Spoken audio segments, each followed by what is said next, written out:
What is y'all, your social media platform artist and the host of the YouTube channel. I'm your host, Dr. D here, everyone. How y'all been on the Thursday night right here, y'all? Today's video, I will give you another theory and history of from a video game that is still popular to this day. It considered one of the greatest franchise video game ever, Assassin's Creed. But in this video, we're going to have to talk about one particular character that nobody even that people always talk about the character.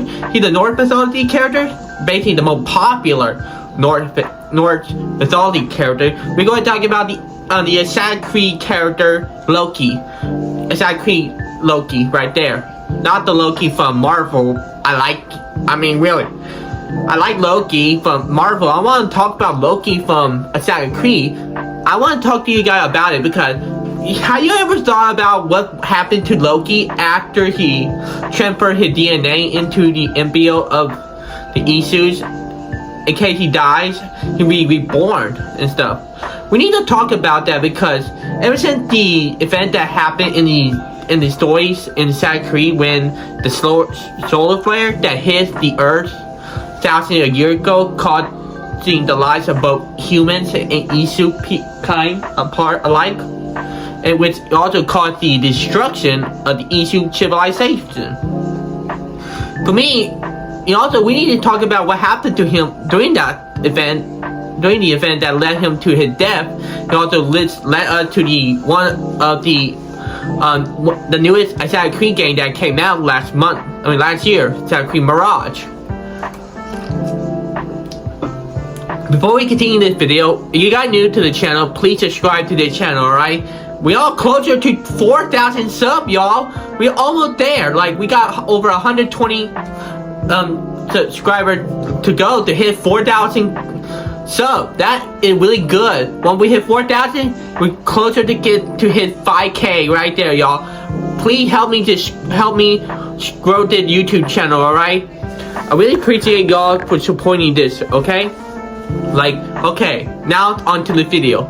In one of the Assassin's Creed franchise, such as Valhalla, where we get to know more about the Norse mythology characters such as Odin, Tyr, Balder, Freya, Loki, and also the other characters that took part of the Ragnarok story. To tell you the truth, not the story of Ragnarok is not what it claimed to be, but actually, in the whole entire Isu world, the Isu are basically at war with each other.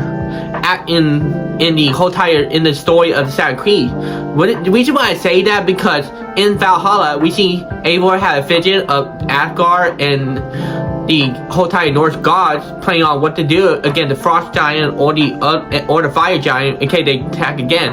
But however, what Asgard and the Asgard gods are actually basically at war with the other Isu race, such as the Roman Isus, the Greek Isus, and the North African Isus. All four of those groups are at war with the Norse Asgardians Isu because they had a device that can take a person's mind and memories and be reborn into another life before they can die, because Odin had found a way to do something like that, like the Isu, like the sage who made the machine as well, but he had to have his wife help him to achieve that, which we saw in Assassin's Creed 3. I want to get you guys to the point where Loki had the issue with Odin because Odin had been prophesied about children of Loki that will help be part of the event that will lead them to Ragnarok, which is the end of all Asgard, the end of all things. Which actually Ragnarok is in fact the solar flare which killed innocent Isus and humans alike. Alright?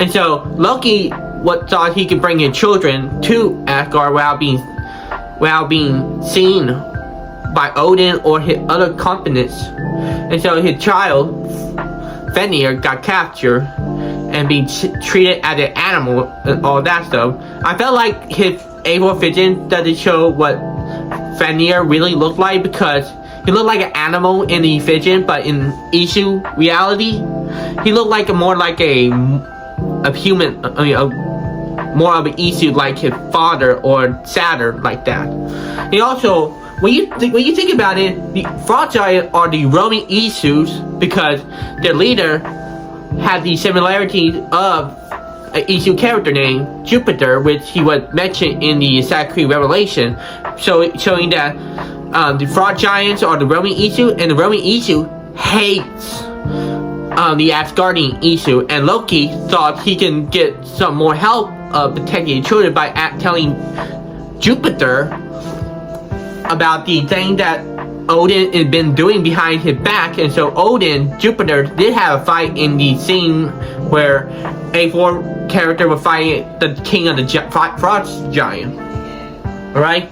It showed that the Roman Isu and the North Isu hate each other a lot. It's a battle for power, actually. You know, the battle for military powers, all that stuff. And Loki betraying Odin in order to save his children, and the thing that's about to happen. And once Loki betrayed Odin will sworn that he will make sure Loki will be punished for his crime.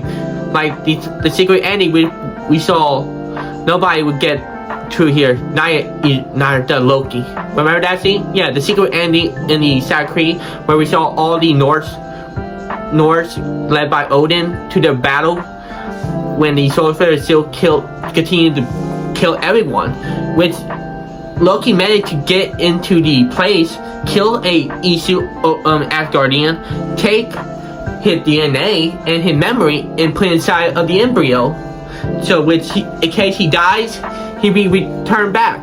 But however, we don't know how Loki managed to die. I mean, how Loki managed to die in Baghdad, which kind of weird because Asgard in the Scandinavian territory, well, Loki body was found in Baghdad. That's a question why people are wondering how did Loki manage to survive the solar flare and manage to get to Baghdad and being tortured and killed by a mysterious figure. Well, let me tell you about that. All right. So rather than the event of the solar flare and the whole time war, many survivors, including Loki, have managed to survive the event that took many lives.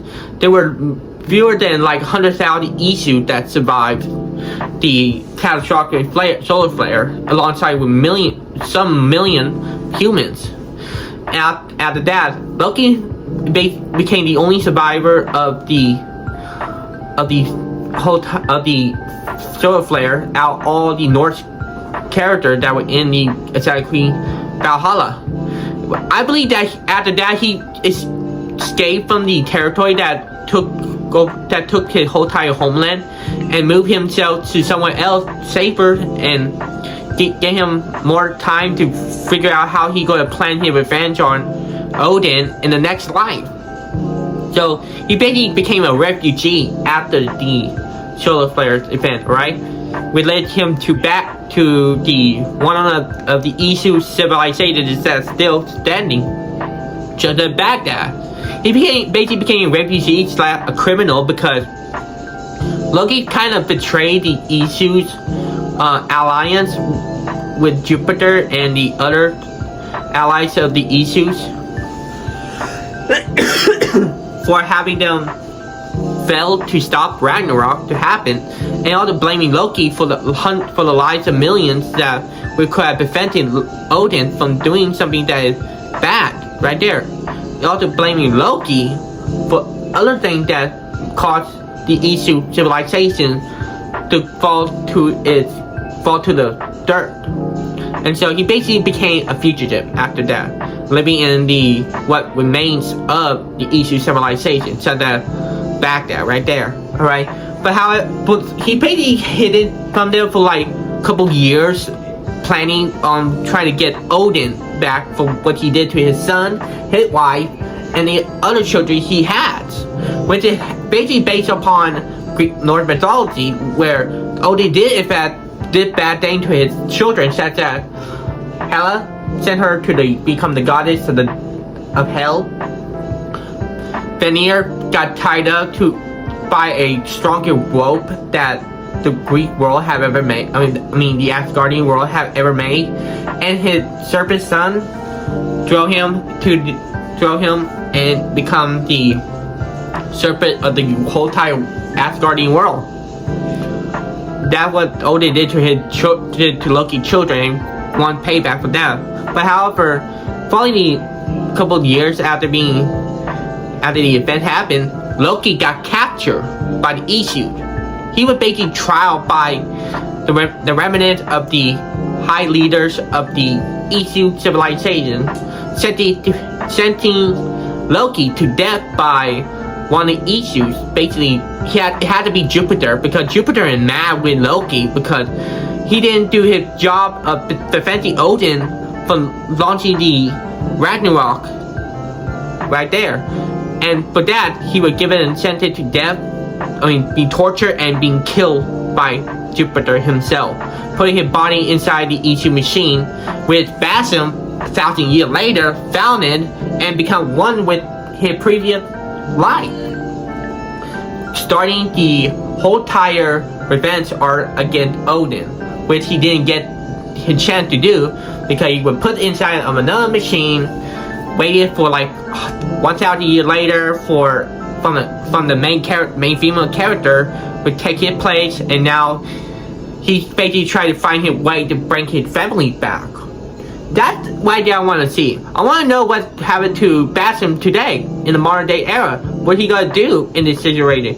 If he going to fight if other new foes he going to be facing, and also what other foes he might be facing. I felt like he going to be fighting the Sage Juno, which I believe that Loki had some sort of grudge against those people and the way they did to him, or did to him and his family.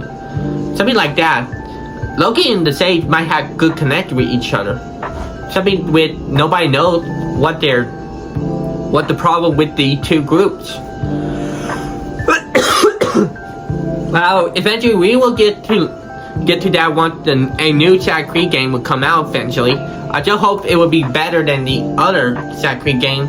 I know Mara did very poorly at the game reviews and the sold copies. I mean, 15 hours not that long for a Sad Creek game compared to Valhalla being 90 hours, okay? So what do you guys think? Y'all think that something else might have happened to Loki? Let me know down in the comments. Because thank you all so much for watching this video, alright? I appreciate for all your guys' support. And I hope you guys will have a great Thursday night. Alright, y'all? Hope you guys see me again. Please subscribe, hit notification down below, comment down below, and I see you guys next time. Alright?